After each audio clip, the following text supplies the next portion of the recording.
Hari ini teman-teman akan melaksanakan perkuliahan pengantar ilmu hukum 3 SKS yang ada di pertemuan berapa ya? Oke, pertemuan 10 ya. Pertemuan 10, minggu depan pertemuan 11, kemudian kita UTS. Oke. Nah, hari ini kita akan membahas tentang hak dan juga kewajiban. Oke, kita langsung aja ya. Biar nggak lama-lama nih videonya.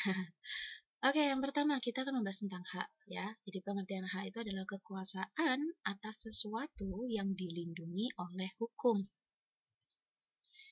Nah, jadi teman-teman, hukum itu melindungi kepentingan seseorang dengan cara mengalokasikan. Mengalokasikan itu semacam, ya anggap aja memberikan. Dengan cara mengalokasikan atau memberikan suatu kekuasaan kepadanya untuk bertindak dalam rangka kepentingannya tersebut. Nah, jadi kekuasaan yang demikian itu yang kemudian disebut dengan hak. Gitu ya. Nah, jadi hak ini juga kemudian bisa dibedakan jadi beberapa macam gitu. Nah, cuman ini sebenarnya ada berbagai macam sih, cuman yang saya masukkan di sini salah satunya hanya beberapa, yaitu ada 4 pembidangan gitu. Nah, tapi kalau teman-teman baca referensi bakal lebih dari 4 ini gitu yang di pembidangan dalam hak gitu, klasifikasinya lebih dari 4 ini. Jadi yang saya jelaskan di sini ya yang perlu basicnya aja lah yang perlu teman-teman tahu ya. Oke, kita langsung ke yang pertama, hak yang melekat pada tiap-tiap manusia dan hak yang ada pada manusia akibat adanya peraturan.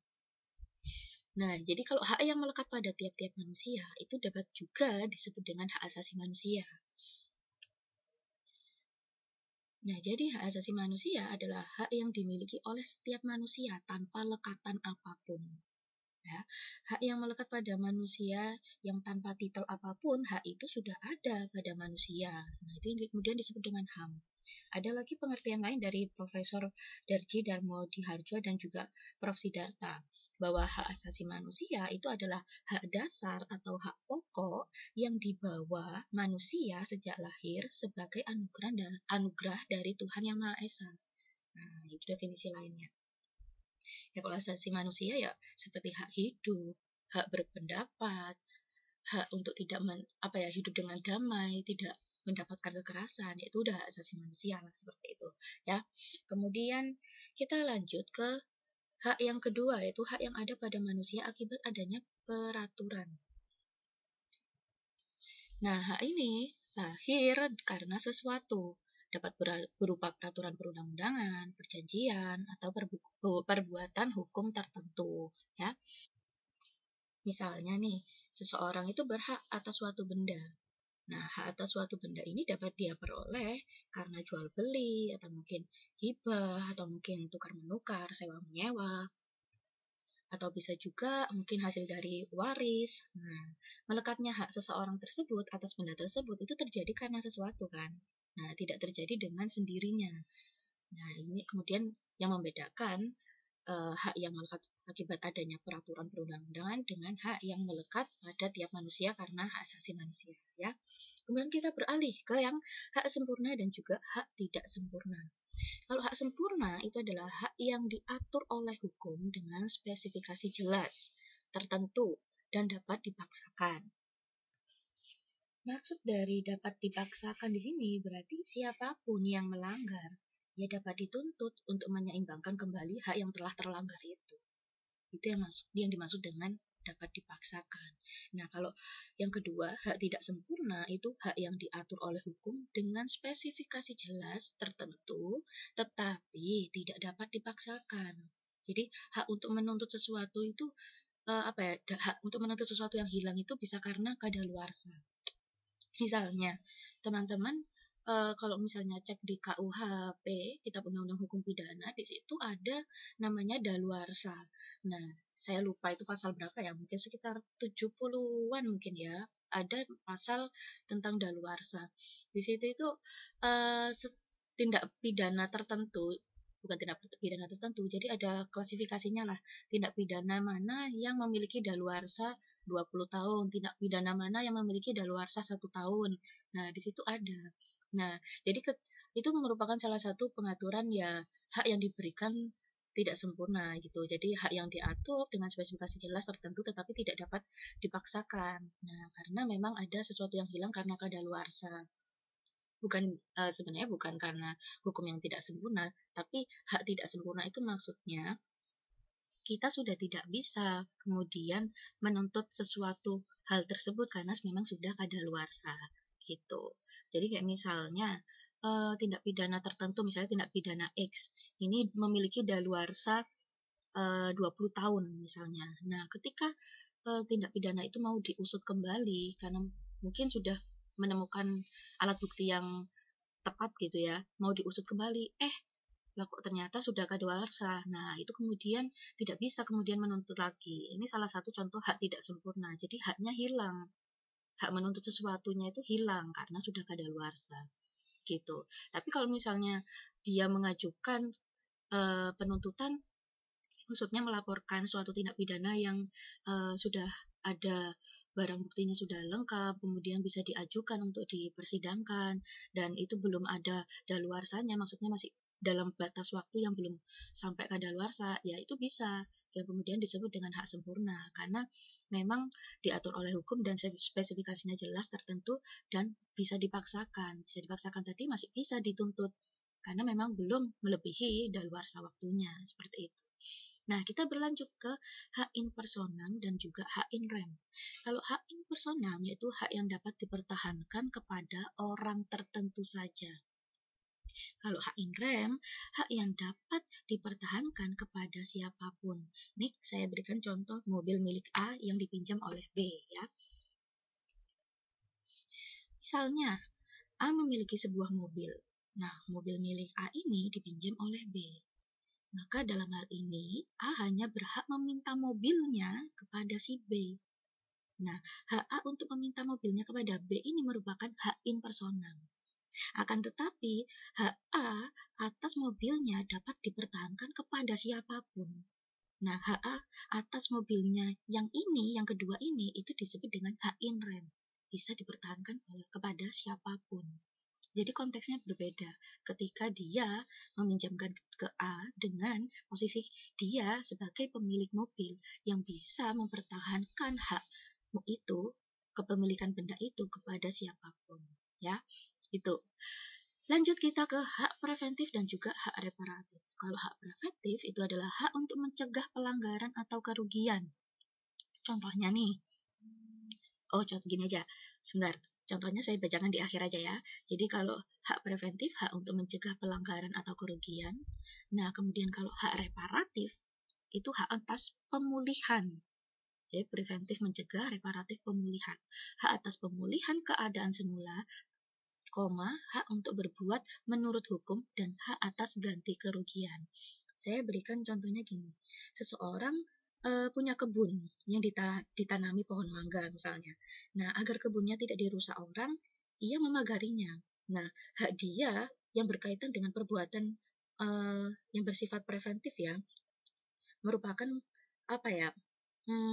Salah satu pencegahan bagi dia. Jadi dia melakukan dipagari tanaman-tanamannya itu, kebunnya dipagari, itu salah satu hak dia, hak preventif yang dia lakukan biar tidak dirusak oleh orang lain gitu. Nah, tapi jika di kemudian hari orang lain kemudian merusak dan sebagainya, nah ia berhak untuk menuntut ganti kerugian atas rusaknya kebun itu. Nah, kalau misalnya terkait dengan hak-hak dia menuntut kerugian terhadap orang yang telah merusak kebun itu, nah itu yang kemudian bisa disebut dengan hak reparatif. Ya, jadi hak atas pemulihan kepada keadaan semula, seperti itu ya. Oke, kita lanjut ke slide berikutnya. Di sini kita akan membicarakan tentang kewajiban. Jadi kewajiban adalah keharusan atau beban untuk menjalankan atau tidak menjalankan sesuatu yang diletakkan baik oleh hukum maupun moral. Ya. Nah, kita ke pembidangan kewajiban yang pertama. Kewajiban objektif dan kewajiban subjektif. Kalau kewajiban objektif, maka itu disebut dengan hal yang harus dikerjakan atau tidak. Nah, hukum yang membebankan kewajiban itu. Nah, sedangkan kewajiban subjektif itu keharusan moral untuk mengerjakan atau tidak. Nah, jadi orangnya yang melaksanakan kewajiban. Nah, saya jelaskan lagi. Jadi kalau untuk hukum yang mewajibkan, membebankan kewajiban, itu merupakan kewajiban objektif. Sedangkan orang yang melaksanakan kewajiban, itu merupakan kewajiban yang subjektif. Ya, seperti itu. Kita lanjut ke kewajiban afirmatif dan kewajiban negatif. Kalau kewajiban afirmatif itu muncul dari hukum afirmatif. Dia sifatnya perintah dan menuntut dilaksanakannya suatu perbuatan. Nah, sedangkan kewajiban negatif itu muncul dari hukum negatif, sifatnya larangan dan menuntut ditinggalkannya suatu perbuatan. Nah, jadi kalau untuk ini hanya perbedaannya seperti hukum-hukum yang mengatur adanya perintah dan hukum-hukum yang mengatur adanya larangan. Ya kan kalau kita baca di undang-undang pasti ada perintah dan juga ada larangan. Nah, seperti itu. Kita lanjut ke kewajiban mutlak dan juga kewajiban nisbi. Kalau kewajiban mutlak adalah kewajiban yang tidak mempunyai pasangan hak. Jadi kewajibannya untuk diri sendiri. Misalnya nih, kayak kewajiban kita untuk beribadah sesuai keyakinan masing-masing. Nah, itu kan udah jadi kewajiban kita untuk beribadah kepada Tuhan, seperti itu. Nah, itu udah termasuk kewajiban mutlak, karena memang untuk diri sendiri kewajibannya. Nah, kalau kewajiban nisbi ini adalah kewajiban yang memunculkan hak sebagai pasangannya. Jadi ada hak yang dimunculkan sebagai pasangannya untuk kewajiban ini gitu. Misalnya, seorang penjual, dia di samping berkewajiban menyerahkan barang, dia juga berhak atas pembayaran sejumlah uang. Nah, kebalikannya juga gitu. Seorang pembeli juga memiliki kewajiban untuk membayar barang yang sudah dia beli dan dia juga berhak memperoleh atau mendapatkan barang yang sudah dia beli. Ya, jadi kalau itu salah satu contoh kewajiban nisbi. Jadi ada kewajiban tersebut memunculkan hak sebagai pasangannya, gitu ya. Kita lanjut ke kewajiban publik dan juga kewajiban privat. Kalau kewajiban publik itu kewajiban yang berhubungan dengan hak publik. Jadi hukum pidana, hukum tata negara, dan lain-lain. Seperti yang saya waktu itu sudah sempat jelaskan ya, waktu kopdar itu. Jadi ada hukum tata negara, pidana itu masuk publik, kalau privat itu seperti perdata ya.